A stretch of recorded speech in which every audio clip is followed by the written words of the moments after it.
How to Trade Forex, Lecture 12. In this lecture, we're going to look at Jeff's Lines. And Jeff's Lines are a unique tool put together by Forex Trader Magazine and the team here, and they are absolutely unique.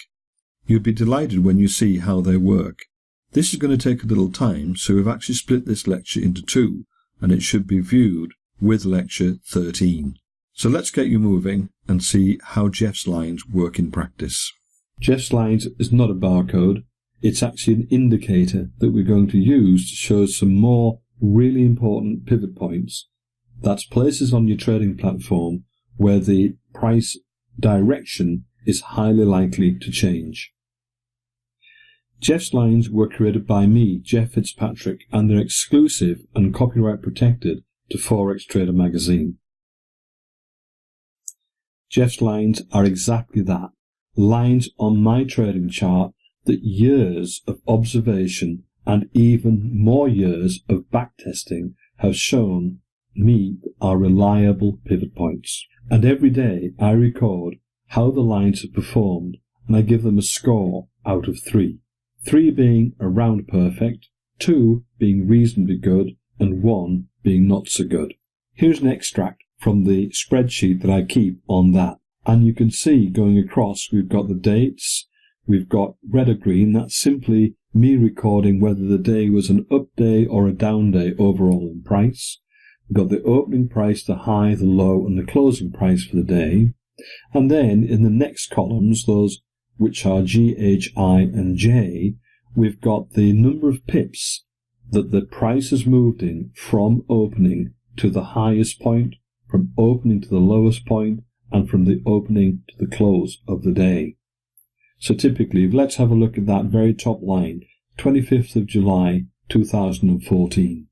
We can see that the market opened at 1.69858, and that would actually be on the previous evening at 10 o'clock in the UK.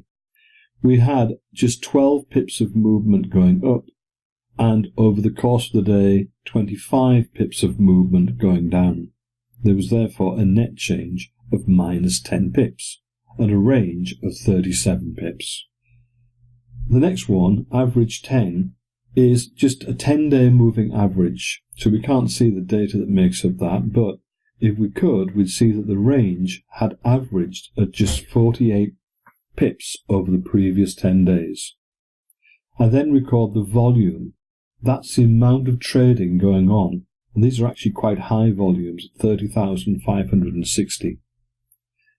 The next line, or the next column at least, is the zone. And where you see a 1 with a pink background in there, that's saying that the price action was in the upper area of the trading screen, an area in which I would only want to sell. Where it's 2, that was in the middle of the trading screen, an area in which, given the right conditions, I'm prepared to buy or sell.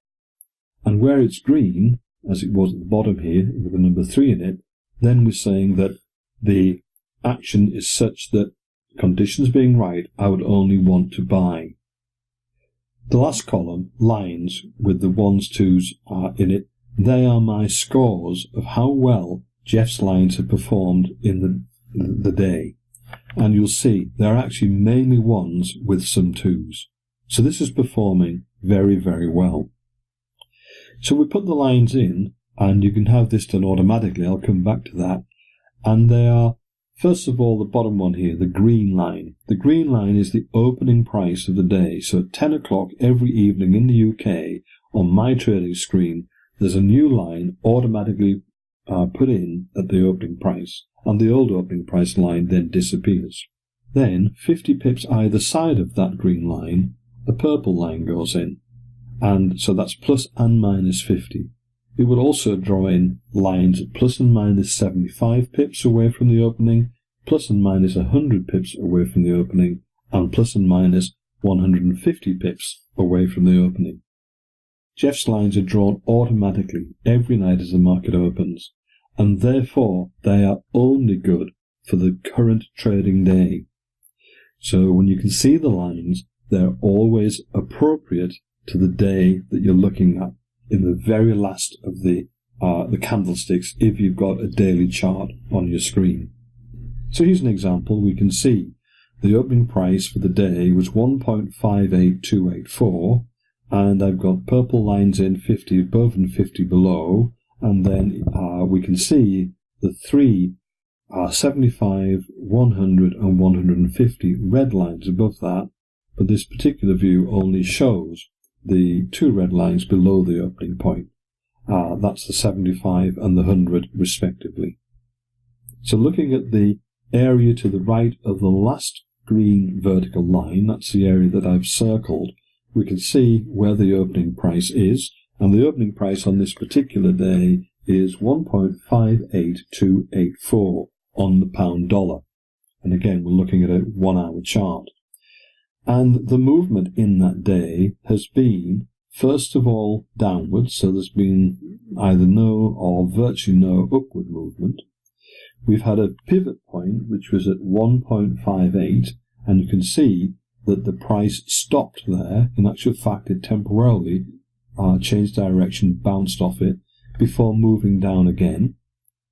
And it cut through the 50 pip below the opening price line, which is very significant, because what I use as my rule of thumb is I'm not prepared to accept that the direction for the day is fully settled until the price moves through either the minus 50 or the plus 50 lines on my chart.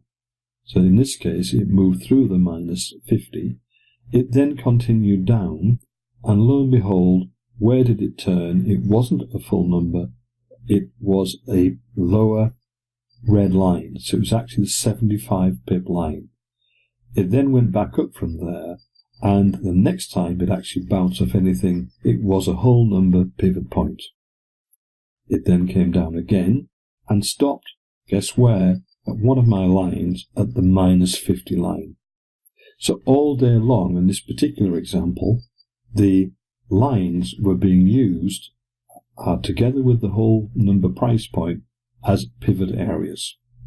That's how good these lines can be. So here's another example. We've got here the chart showing 5 minutes. So it's a 5-minute chart. For a lot of the day, we had the price opening at the green line, which you can see towards the top of your screen.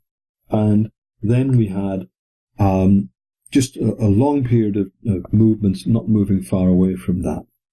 The price then began to fall. The first barrier or point of support that it met was the whole number of 1.58, the whole price number. And sure enough, it did stop. It sort of meandered around that for a while before continuing and cutting nice and cleanly just here through the first of the lines, which is the minus 50 purple line. It continued down and used the 75 line as a pivot point. Went back up. I'm not really going to say that it hesitated much around this line on the way back up, but it certainly used the whole number now as a pivot point before coming down and before falling very sharply. Now, I would imagine there was some news out that caused this, but even in the face of big news and a big fall like that, what actually happened was it came down and it came to rest on one of Jeff's lines. In this case, the 100 pip line, the minus 100 pip line. So again, we can see it can be extremely useful. If the price is moving and you've got a good idea of where it might change direction, then you've got a good idea to start your thinking about when to place a trade. So how can we tell which line will be the pivot point? It's fine having the price moving through all of these lines, but not so good if we've got no idea which one of them may act as the pivot point on any particular occasion. Well, the answer to this is to look into the origin of the lines. Let's see where I actually developed them from.